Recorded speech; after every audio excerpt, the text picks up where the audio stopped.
नमस्कार दोस्तों, मैं हूं आपका दोस्त, आपका होस्ट संजू के बैनर्जी, जो सुनाता हूं आपको ज्ञान की बातें, दिखाता हूं आपको ज्ञान का पथ।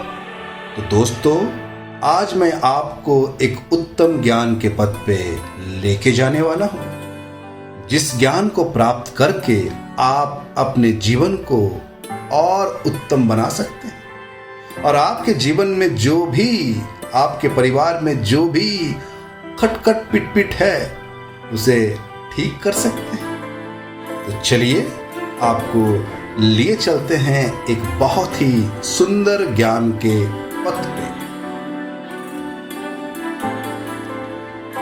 विवाह के उपरांत जीवन साथी को छोड़ने के लिए 2 शब्दों का प्रयोग किया जाता है। पहला जो शब्द है डाइवोर्स, ये अंग्रेजी में कहते हैं। दूसरा जो शब्द है तलाक, ये उर्दू में कहते हैं। कृपया हिंदी शब्द बताइए। तब मैं एक कंपनी में नौकरी करता था।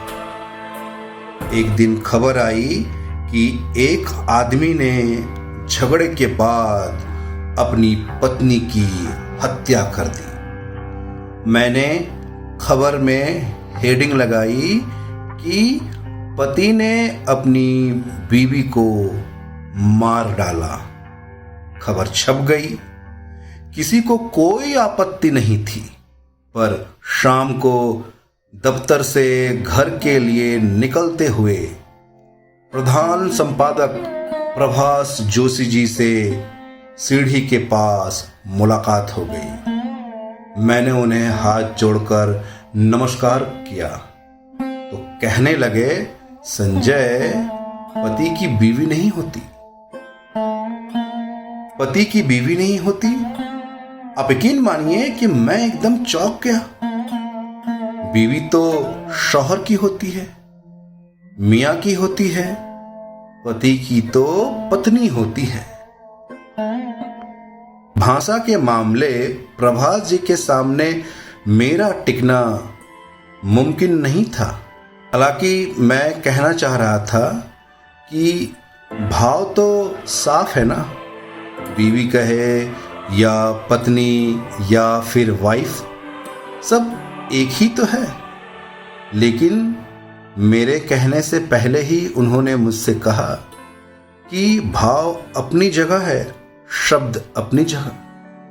कुछ शब्द कुछ जगह के लिए बने ही नहीं होते। ऐसे में शब्दों का तालमेल गड़बड़ी पैदा करता है। खैर, आज मैं भाषा की कक्षा लगाने नहीं आया। आज मैं रिश्तों के एक अलग अध्याय को जीने के लिए आपके पास आया हूं। लेकिन इसके लिए आपको मेरे साथ निधि के पास चलना होगा। तो चलिए मैं आपको निधि के पास लिए चलता हूं। मैं आपको बता दूं कि निधि मेरी दोस्त है। कल उसने मुझे फोन करके अपने घर बुलाया था। फोन पर उसकी आवाज से मेरे मन में खटका हो चुका था कि कुछ ना कुछ गड़बड़ है। मैं शाम को उसके घर पहुंचा। उसने चाय बनाई और मुझसे बात करने लगी। पहले तो इधर उधर की बातें हुई, फिर उसने कहना शुरू कर दिया कि नितिन से उसकी नहीं बन रही है और उसने उसे तलाक देने का फैसला किया है। मैंने पूछा कि नितिन कहाँ है, तो उसने कहा कि अभी कहीं है, बताकर नहीं गया। उसने कहा कि बात बात पर झगड़ा होता है और अब ये झगड़ा बहुत बढ़ गया है। ऐसे में अब एक ही रास्ता बचा है कि अलग हो जाए, तलाक ले ले। निधि जब काफी देर बोल चुकी तो मैंने उनसे कहा कि तुम नितिन को फोन करो और घर बुलाओ, कहो कि संजय आया है। निधि ने कहा कि उनकी तो बातचीत नहीं होती, फिर वह फोन कैसे करे। अजीब संकट था। निधि को मैं बहुत पहले से जानता हूं। मैं जानता हूं कि नितिन से शादी करने के लिए उसने घर में कितना संघर्ष किया था। बहुत मुश्किल से दोनों के घर वाले राजी हुए थे। फिर धूमधाम से शादी हुई थी। ढेर सारी रस्म पूरी की गई थी। ऐसा लगता था कि ये जोड़ी ऊपर से बनकर आई है। पर शादी के कुछ ही साल बाद दोनों के बीच झगड़े होने लगे। दोनों एक दूसरे को खरी खोटी सुनाने लगे। और आज उसी का नतीजा था कि संजय निधि के सामने बैठे थे। उनके बीच टूटते रिश्तों को बचाने के लिए निधि ने फोन नहीं किया, मैंने ही फोन किया और पूछा कि तुम कहाँ हो, मैं तुम्हारे घर पर हूं, आ जाओ। नितिन पहले तो आनाकानी करता रहा, पर वो जल्दी ही मान गया और घर चला आया। अब दोनों के चेहरे पर तानातानी साफ नजर आ रही थी। ऐसा लग रहा था कि कभी दो जिस्म एक जान कहे जाने वाले ये पति पत्नी आंखों ही आंखों में एक दूसरे की जान लेंगे। दोनों के बीच कई दिनों से बातचीत नहीं हुई थी। नितिन मेरे सामने बैठा था। मैंने उनसे कहा कि सुना है कि तुम निधि से तलाक लेना चाहते हो। उसने कहा, हाँ, बिल्कुल सही सुना है। अब हम साथ नहीं रह सकते। मैंने कहा कि तुम चाहो तो अलग रह सकते हो, पर तलाक नहीं ले सकते। उसने कहा, क्यों? क्योंकि तुमने निकाह नहीं किया है। अरे यार, हमने तो शादी की है। हाँ, शादी की है। शादी में पति पत्नी के बीच इस तरह का अलग होने का कोई प्रावधान नहीं है। अगर तुमने मैरिज की होती तो तुम डाइवोर्स ले सकते थे। अगर तुमने निकाह किया होता तो तुम तलाक ले सकते थे। लेकिन क्योंकि तुमने शादी की है, इसका मतलब ये हुआ कि हिंदू धर्म और हिंदी में कहीं भी पति पत्नी के एक हो जाने के बाद अलग होने का कोई प्रावधान है ही नहीं।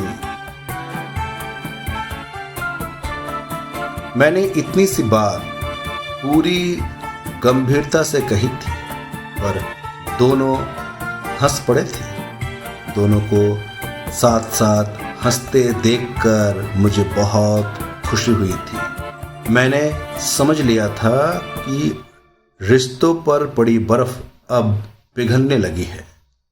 वे हंसे, लेकिन मैं गंभीर रहा। मैंने फिर निधि से पूछा कि ये तुम्हारा कौन है? निधि नजर झुकाकर कहा कि पति है।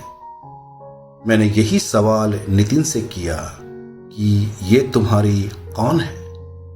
उसने भी नजर इधर उधर घुमाते हुए कहा कि बीवी है। मैंने तुरंत टोका, ये तुम्हारी बीवी नहीं है। ये तुम्हारी बीवी इसलिए नहीं है क्योंकि तुम इनके शौहर नहीं, क्योंकि तुमने इनके साथ निकाह नहीं किए, तुमने शादी की है। शादी के बाद ये तुम्हारी पत्नी हुई। और हमारे यहाँ जोड़ी ऊपर से बनकर आती है। तुम भले ही सोचो कि शादी तुमने की है, पर यह सत्य नहीं है। तुम शादी का एल्बम निकाल कर लाओ, मैं सब कुछ अभी इसी वक्त साबित कर दूंगा। बात अलग दिशा में चल पड़ी थी। मेरे एक दो बार कहने के बाद निधि शादी का एल्बम निकाल कर लाई। अब तक माहौल थोड़ा ठंडा हो चुका था। एल्बम लाते हुए उसने कहा कि कॉफी बनाकर लाती है। मैंने कहा कि अभी बैठो, इन तस्वीरों को देखो। कई तस्वीरों को देखते हुए मेरी नज़र एक तस्वीर पर गई जहां निधि और नितिन शादी के जोड़े में बैठे थे और पाव पूजन की रस्म चल रही थी। मैंने वो तस्वीर एल्बम से निकाली और उनसे कहा कि इस तस्वीर को गौर से देखो। उन्होंने तस्वीर देखी और साथ साथ पूछ बैठे कि इसमें खास क्या है। मैंने कहा कि ये पैर पूजन का रस्म है। तुम दोनों इन सभी लोगों से छोटे हो और जो तुम्हारे पांव छू रहे हैं। हाँ, तो ये एक रस्म है। ऐसी रस्म संसार में किसी भी धर्म में नहीं होती जहां छोटों के पैर बड़े छूते हो, लेकिन हमारे यहाँ शादी को ईश्वरीय विधान माना गया है। इसलिए ऐसा माना जाता है कि शादी के दिन पति पत्नी दोनों विष्णु और लक्ष्मी के रूप में हो जाते हैं। दोनों के भीतर ईश्वर का निवास हो जाता है। अब तुम दोनों खुद सोचो कि क्या हजारों लाखों साल से विष्णु और लक्ष्मी कभी अलग हुए? दोनों के बीच कभी झिकझिक हुई भी हो तो क्या कभी तुम सोच सकते हो कि दोनों अलग हो जाएंगे? नहीं होंगे। हमारे यहाँ इस रिश्ते में ये प्रावधान है ही नहीं। तलाक शब्द हमारा नहीं है, डाइवोर्स भी हमारा नहीं है। यही दोनों से मैंने ये भी पूछा कि बताओ कि तलाक को हिंदी में क्या कहते हैं। दोनों मेरी ओर देखने लगे। उनके पास कोई जवाब था ही नहीं। फिर मैंने कहा कि दरअसल हिंदी में तलाक का कोई विकल्प ही नहीं है। हमारे यहाँ तो ऐसा माना जाता है कि एक बार हो गया तो कई जन्मों के लिए, और हो गया तो प्लीज़ जो हो ही नहीं सकता उसे करने की कोशिश भी मत करो, या फिर पहले एक दूसरे से निकाह कर लो फिर तलाक ले लेना। अब तक रिश्तों पर जमी बर्फ काफ़ी पिघल चुकी थी। निधि चुपचाप मेरी बातें सुन रही थी। फिर उसने कहा कि भैया मैं कॉफ़ी लेकर आती हूँ। वो कॉफ़ी लाने गई। मैंने नितिन से बात करना शुरू कर दी। बहुत जल्द पता चल गया कि बहुत ही छोटी बातें हैं, बहुत ही छोटी छोटी इच्छाएं हैं जिनकी वजह से झगड़ा हो रही है। खैर, कॉफ़ी आई। मैंने एक चम्मच चीनी अपने कप में डाली। नितिन के कप में चीनी डाल ही रहा था कि निधि ने रोक लिया। भैया, इन्हें शुगर है, चीनी नहीं लेंगे। लो जी, घंटा भर पहले ये इनसे अलग होने की सोच रही थी और अब इनके स्वास्थ्य की सोच रही है। मैं हंस पड़ा। मुझे हंसते देखते हुए निधि और नितिन भी हंस पड़े। मैंने अपना कॉफ़ी ख़त्म किया और मैंने कहा, अब तुम लोग अगले हफ्ते निकाह कर लो, फिर तलाक में मैं तुम दोनों की मदद करूँगा। शायद दोनों समझ चुके थे, हिंदी एक भाषा ही नहीं संस्कृत है। इसी तरह हिंदू धर्म नहीं सभ्यता है। मैं अपने सुनने वाले सभी श्रोताओं से कहना चाहूँगा, कृपया आप अपनी संस्कृति को जानें, पहचानें और अपने परिवार और अपने बच्चों को भी ज्ञान दें, क्योंकि आपकी संस्कृति ही आपका जीवन है और आपके जीवन को उत्तम मार्ग पे ले जाएगा। तो दोस्तों, मैं अपनी वाणी को यहीं विराम देता हूँ। मैं जल्द लौटूंगा एक और उत्तम ज्ञान के साथ। तब तक के लिए सुनते रहिए, जानते रहिए। मैं कोई और नहीं, मैं आपका दोस्त संजू के बैनर्जी, जो सुनाता हूँ आपको ज्ञान की बातें।